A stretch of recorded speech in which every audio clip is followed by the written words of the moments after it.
There you go, one bushing out of the Jeep Grand Cherokee. There's what it's supposed to look like. And the bolt. And there it is after I got it out. Air hammer is barely moving that. It was so seized up. So I just cut it. And this was seized up in the fork in the bottom of the strut. See, the air hammer barely started moving it. Wish it would have did that easier, or I wouldn't have took the freaking bushing out. But there it is. Drill a bunch of holes. Drill a bunch of holes in that rubber after I cut the bolt with the cutoff wheel. Drill a bunch of holes in that rubber and set it on fire. Makes her soft, and then pop out that center piece right there. Part of the bolt in it. But that's this end, and that is that end. Barely started moving. It's too late. I already cut it. But it really rusted in there. It rusted in there that bad. This little stop is supposed to be on the head of the bolt, so when you tighten the nut, it stops against something, and then you can tighten it. But I even chiseled that off so I can get a socket on better, just to be able to put my impact. Oh, snap-on impact there. Oops, I said snap-on, not Harbor Freight. But anyways, just spin that bolt out of this end of that fork. Well, actually the other end. This is the back side of the strut. There it is. Got her out. All that to put a 2-inch spacer in. So I'll clean these up, sandblast them up, paint them. Since they're Bilsteins, they're still good. Take the bottom of it off. And put my spacer on. Slide it up in there. Yeah. And then fight the bottom. Gotta keep the control arm again, just to get the other bushing in there. So I'll grab it quick. I'm gonna pop the axle out of the way because get that bushing in, so I don't cut the boot on the axle. But the axle does not slide through that fork on the bottom of the strut, so I have to like snake it on there together. There's where the bushing goes in. Just gotta heat it and press it in. So I'm gonna fight that after I clean it. Now that this is all apart, I can clean everything up. All this rusty thread and crap. And,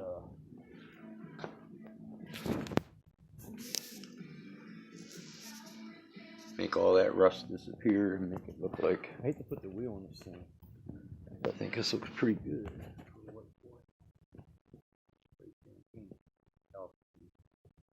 We got the guy's e-brake fixed.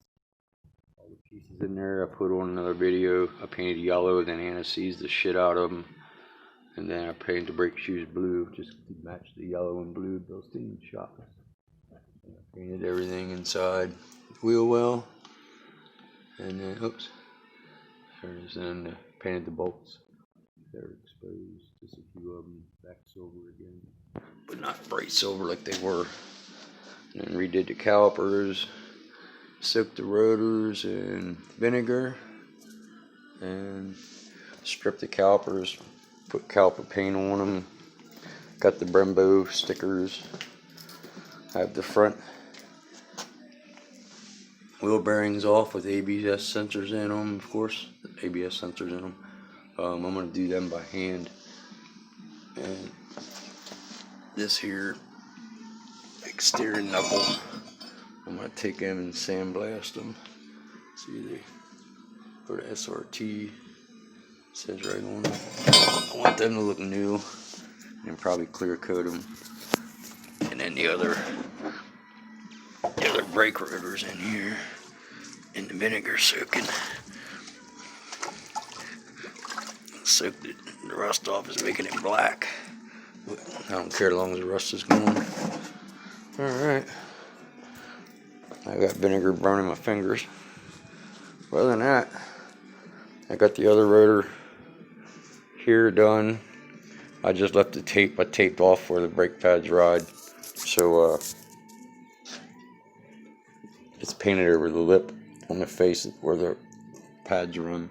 So you paint it right up to that line all the way around.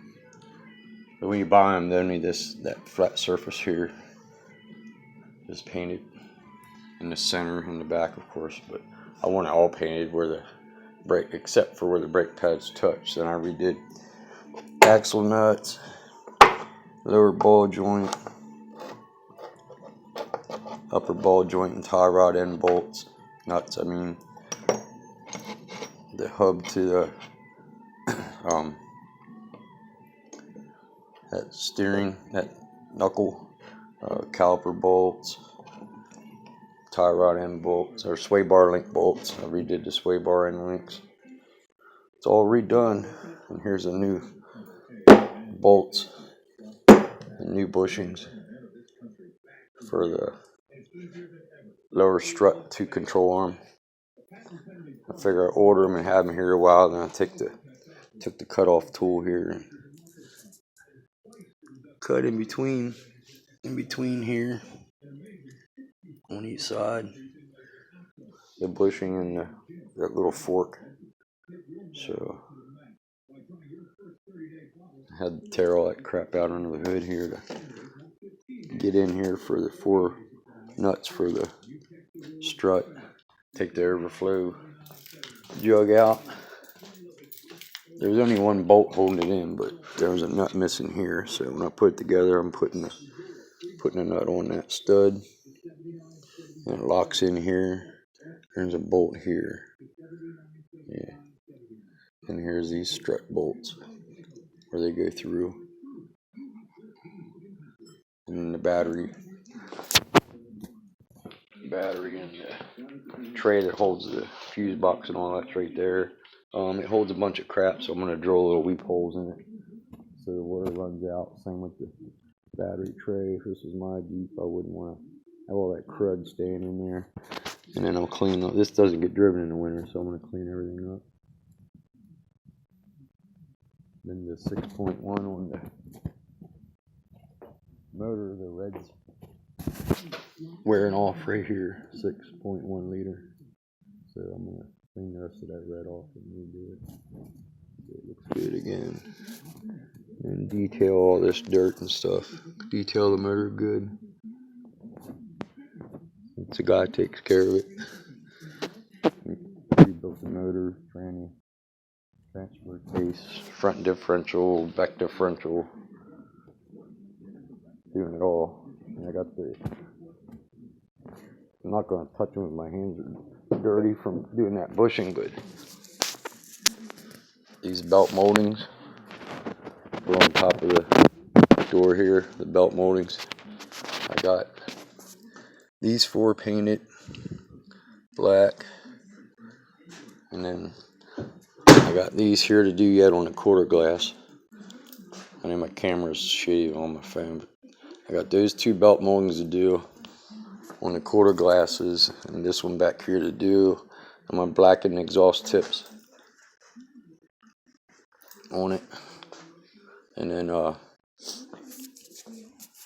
the side body moldings. I got these done.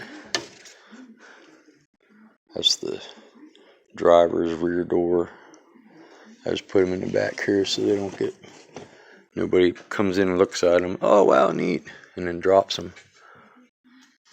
See, Grand Cherokee. That's the driver's front door.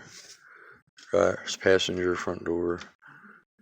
And here's the front lower chin spoiler, if you wanna, whatever you wanna call it. Right there, it goes across the bottom and the front. And then here's the passenger rear door molding. This piece here, chrome, I called Dodge, was like $158. So like, it was all cracked up and scratched up and bugs and chips from being on the front. So yeah, it's better to make it black instead of buying a new one. Fix it and make it black instead of buying a new one. But those moldings go on here along the door.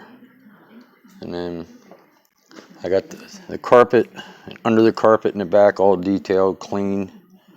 even down the Wizards mist and shine on the, even under the carpet on the floor. So that way I know it's clean and smooth. And then I got the front seats to tear out yet. And do the carpets and everything. Under everything's getting 100% detailed inside and out. Of course, I already did the outside. That's all clay barred and buffed. You know, wet sand where I need to, touched up, and wet sanded, then buffed, and then waxed. So then, that's probably another video. Then the wheels and tires off of it. Here's the front two. There's the back two. It's a lot of tread for under a freaking Jeep. It's pretty good. They tuck them wide tires like that under it. All-wheel drive, you know. Needs a little bit of traction. But anyways, then there's the console sitting, floor mats. I'm going to take this little crossbar here that goes from strut to strut. I'm going to take that and get it sandblasted too and repaint it. But that's my progress. Slow progress, but it's progress. And then since everything's getting blacked out and these door handles already were the color of the body, I'm going to tint these front windows 5% tint so it matches the rest. That way it's all blacked out. Everything will be done. I have two pieces of tint left over from a van I did. And then another video I have for my 97 Dakota. I got the like 98 body, what do they call it, second gen, whatever, third gen, whatever the hell, 98 Dodge 1500 tone mirrors that flip up, and they're like 20 inches wide and they're like 22 and a half when you flip it up. So this will be up like that for tone. And then all I have to do is wire it to fit, you know, to wire it to my truck, not the Dodge. And then there's the 1500s. And here's a bracket for the inside that comes with them to bolt them on. Then like I said, I rewire.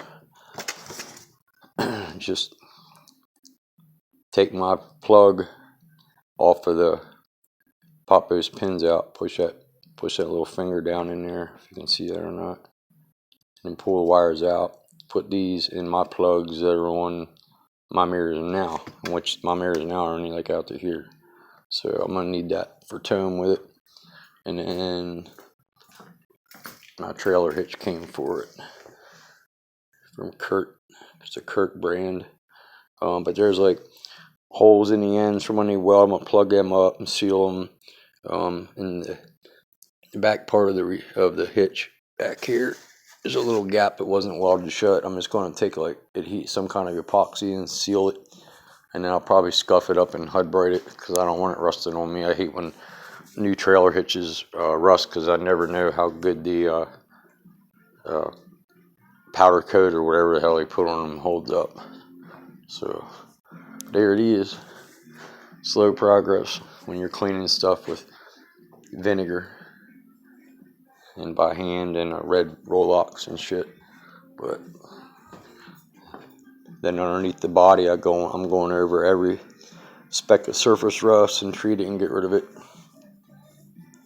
And that'll be that. All right, peace.